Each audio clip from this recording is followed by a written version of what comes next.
everyone and welcome to my channel Ansh Artist 2. So in today's video I will show you the secrets of blending smoothly with graphite pencils. Do watch till the end so that you can know the secret, the very secret blending tool which will change your sketching experience. And also in the middle of the video somewhere I will tell you an additional tool that will help you gain even more better experience while doing graphite sketches or portraits.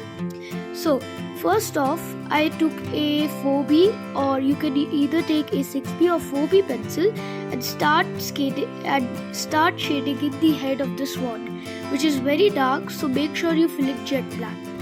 Then on the beak, it is simple gradient with some extra mouth lines. Then above the head, above the eyes, I'm doing some simple shading with some gradients on the sides. The sides will be a little bit darker as it is bending, so it will have less light coming in. Now I'm moving to the lower neck of the swan, and there I'll be shading similarly. And make sure for smooth shading, always keep your pencil tilted. Whereas if you're shading darkly, keep your pencil on the point, and the tip should be very sharp.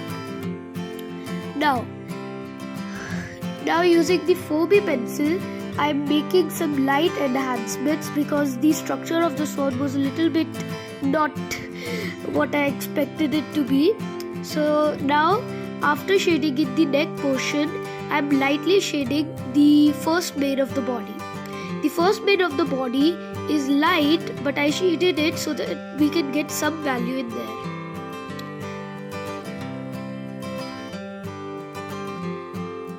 Make sure your background is always clean, otherwise if the background looks messy, the drawing won't come out properly.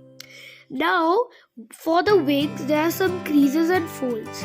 I'm making a dark line in the between and then smoothly blending it out by keeping the pencil tilted. The pencil I'm using currently is 6B pencil.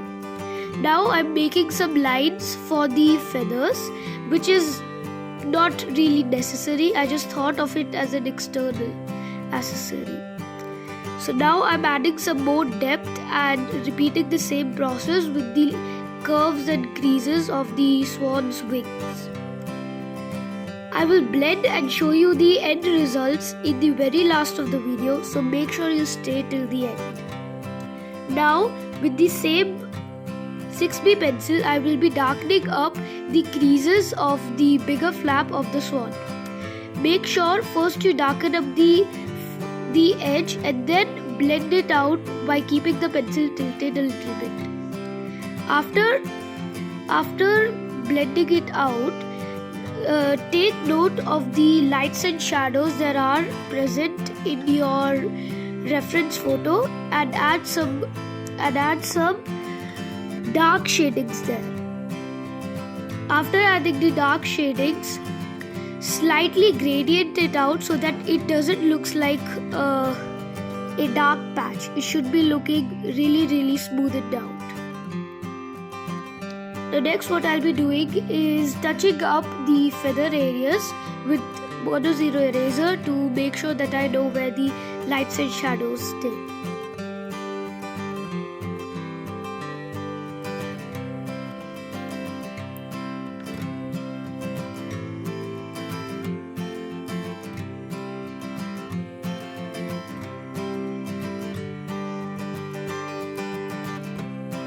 After touching up with the Mono Zero eraser, the lower flap of the wing, make sure you're filling it a little bit lighter than the upper flap because it's getting hit by a lot of light. So only the upper portion is a little bit darker, the down portions are very soft. So here I'm using a 4B pencil now for smoothness and a little bit lightness. Make sure you make all the curves and creases in the proper direction, otherwise it won't look like a bird's wing, it will look like a simple patch.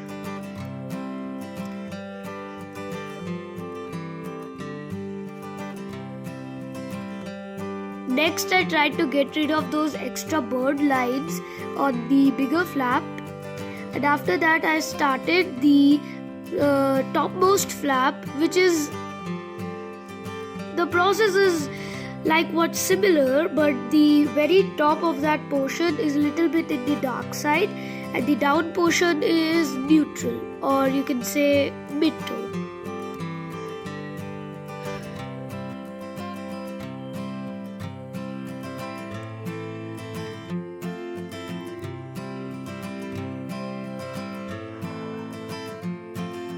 Now moving on to the background.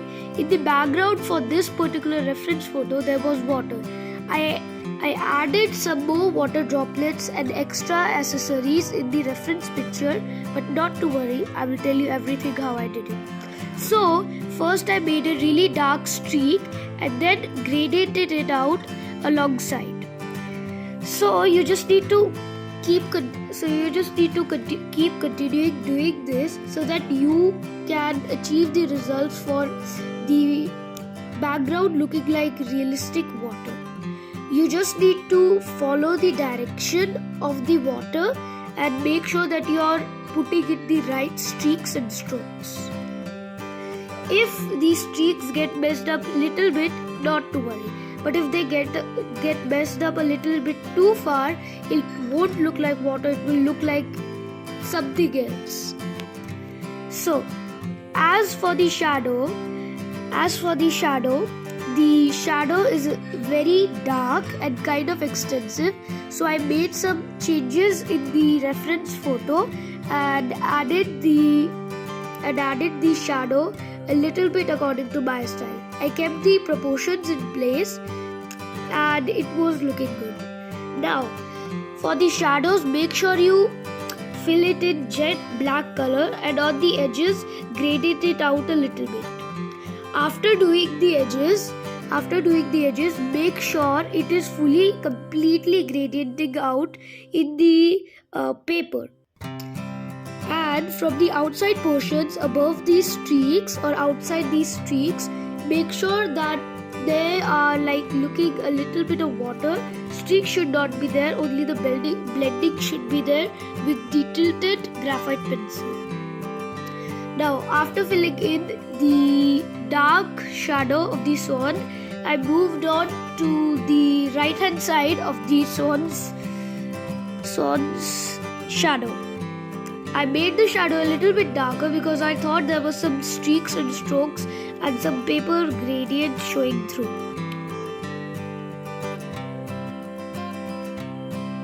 Now I'm gradiating it out and making some more water streaks by keeping the graphite pencil tilted. I am using the 6B and 4B. 6B for the shadows and 4B I'm using for the gradiented texture. Make sure you don't use very light or very dark numbered color pencil, otherwise it won't look that realistic.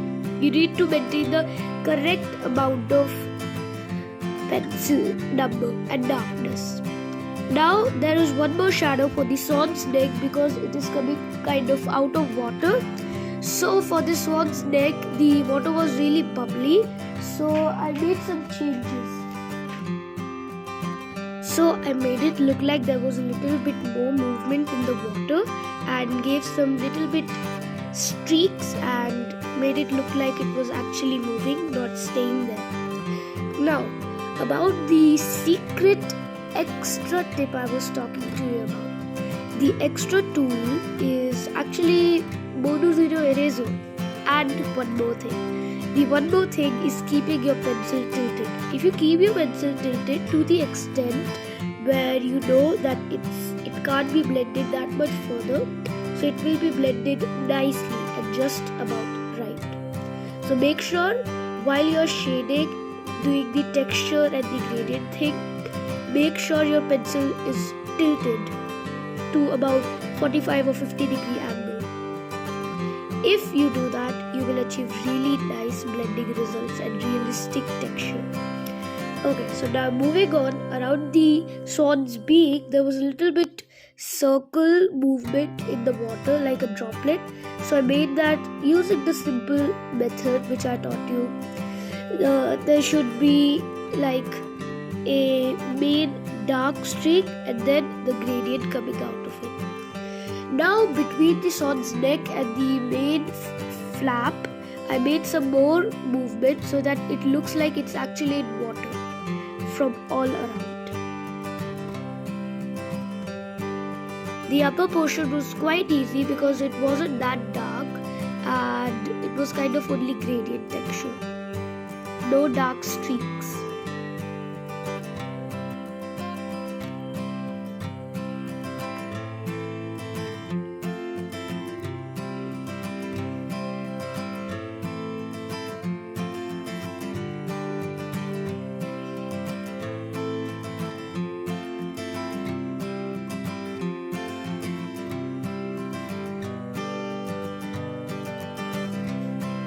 Now, the very important blending tool and the secret tool, it is a blending brush. Yes, blending stump is great, but not always great.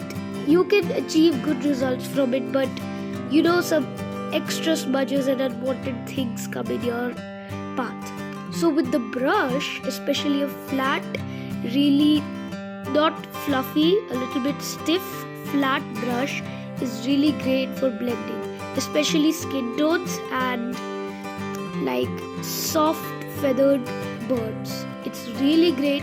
I tried it on another drawing and the result came out to be super good. In this drawing also the result came out really nice, so do give it a try. I'm using a Faber-Castell number 4 flat brush, synthetic of course. It worked out really well.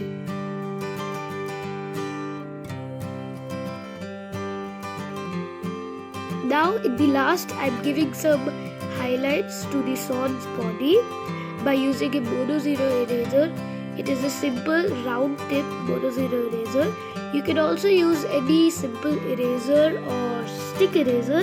You can also use an electric eraser by holding the tip and not letting it rotate without pressing the button. If you give any sketch some highlights, it will look and pop out even more realistic. So always give highlights also to all of your sketches so that they pop out even further and look really good. So thank you all for watching this video. Please support me on my Instagram page and also like, share and subscribe this video for more interesting content and amazing tips. Thank you.